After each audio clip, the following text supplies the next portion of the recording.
Hey, so I forgot a couple of things when I was talking about the review. So this is future me doing a little prologue before the actual review. So I really loved this home screen that they have for Turning Red on Disney Plus. It looks so great, and I knew I was going to love the movie as soon as I saw it when I opened it up. And the other thing that I forgot to talk about in my review is that the third act of the movie has like this awesome animation spike and this really cool like parkour and action set piece that goes on at the end, and there's like cool designs and everything, and I really loved it, and it was very funny and very entertaining and very action packed. So that's it.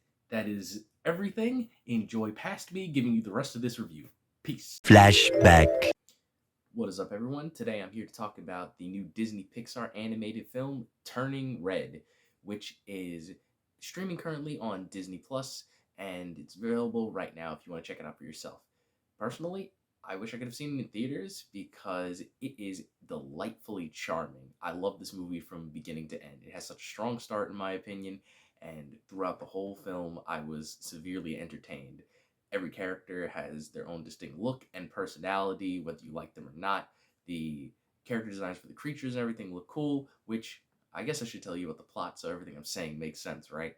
So, the plot of Turning Red is about an Asian girl named May.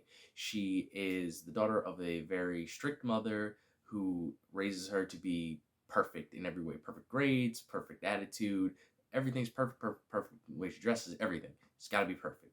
And this puts a lot of pressure on May until the day she learns that she comes from a long line of family members that have the ability to shapeshift into. She's basically a werewolf, but instead of turning into like a humanoid wolf, she turns into a giant red panda, which is cute. It's adorable. And this kind of throws her whole world upside down. That's more or less the premise of the movie. Has a very nice theme that I'll talk about later, but for now, I want to talk more about the fun parts of the movie because this movie is extremely fun and extremely funny in my opinion. It's just the reason why I keep saying in my opinion is because I can definitely see this movie being cringy for some people because the movie focuses on a 13-year-old girl. So her and her 13-year-old friends do a lot of things that you're either going to find cute and funny or extremely cringy, and that is just depending on your taste. I think it worked really well and they executed it very well in a manner that was extremely funny. It was very fun, very colorful and vibrant to look at. But I can definitely see someone sitting down and seeing like some of the stuff they do and going, ew, that's cringy. Especially if you're an adult that's taking your kid to go see this movie and you're not really a big fan of like animated movies or stuff of this kind of caliber. I can completely understand that. But you know, I think it actually worked really well and that they did a great job executing everything. As I mentioned earlier, all of the characters are very distinct. They all have very different character designs and they all act completely different from each other. And it works in a way that meshes all of them together. And I truly loved it. May's best friends, Abby, Miriam, and Priya, are fantastic. I loved every time the three of them, my bad, four of them hung out together, and it felt like they really had a tight bond that they had. I mean, to this day, I'm personally still friends with everyone that I'm not everyone, but the majority of the friends I made in middle school. So the fact that I saw how close that they were really remind me of my days when I was still in middle school and how like I met friends that I'm still friends with to this day and how close we are. And I think that was really cool. I think they really did that in a well done manner, and I truly loved it.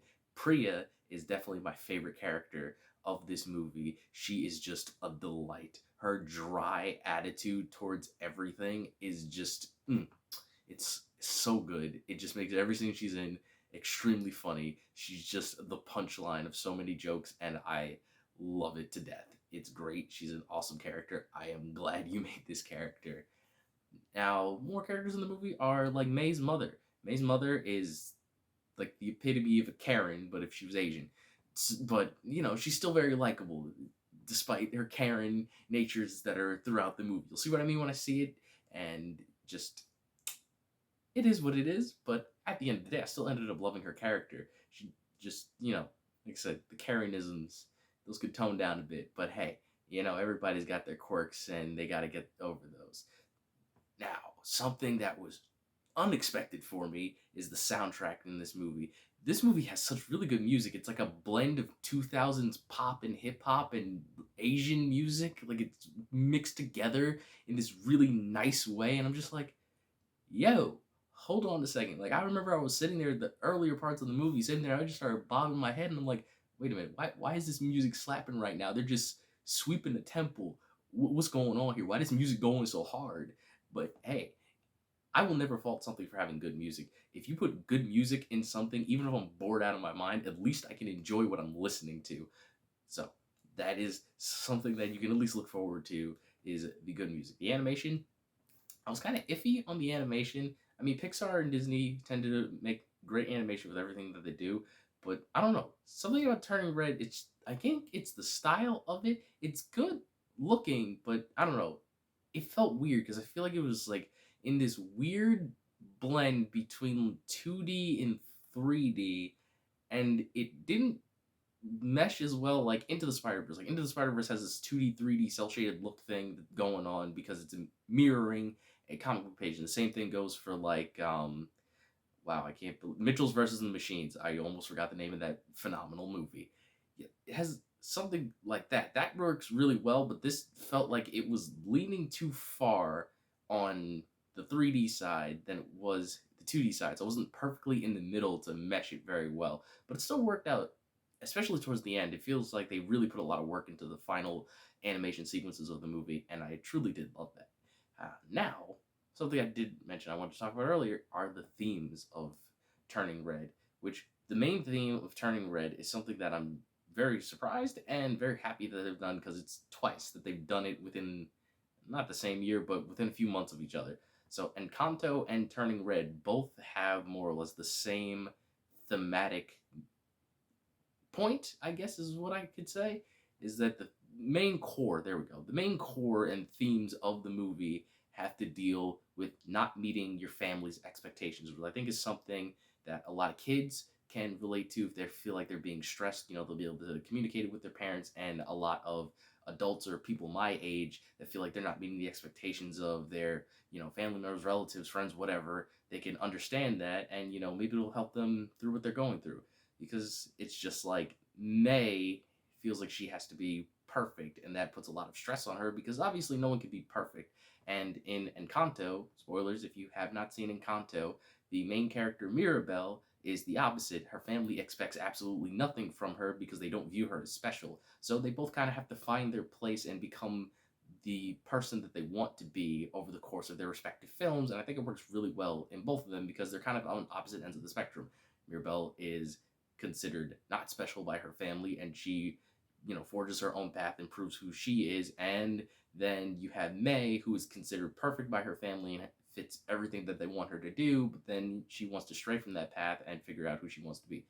Same theme, different ways of executing it, and I really did like that, the fact that they're tackling such a sensitive issue, because it really will help people out there. I know personally I had a talk with one of my friends who was saying that he wishes a movie like Encanto was around when we were younger, because it definitely would have helped him in moments when he was stressed out. So I think two of these movies like that will definitely help kids of this generation grow up without having such unnecessary stress, because they can see and learn from not the mistakes, but learn the lessons that characters in media that they've consumed when they were younger, so it doesn't maybe freak them out as much. And I think that's really cool.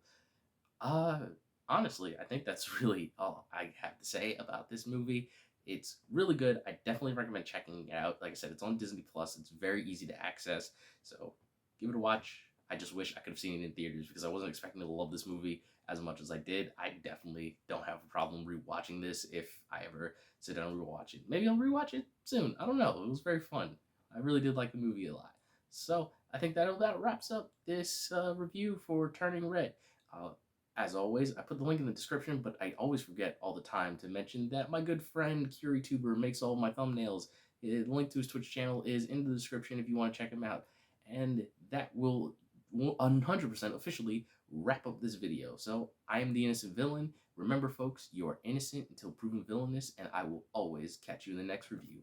End of flashback.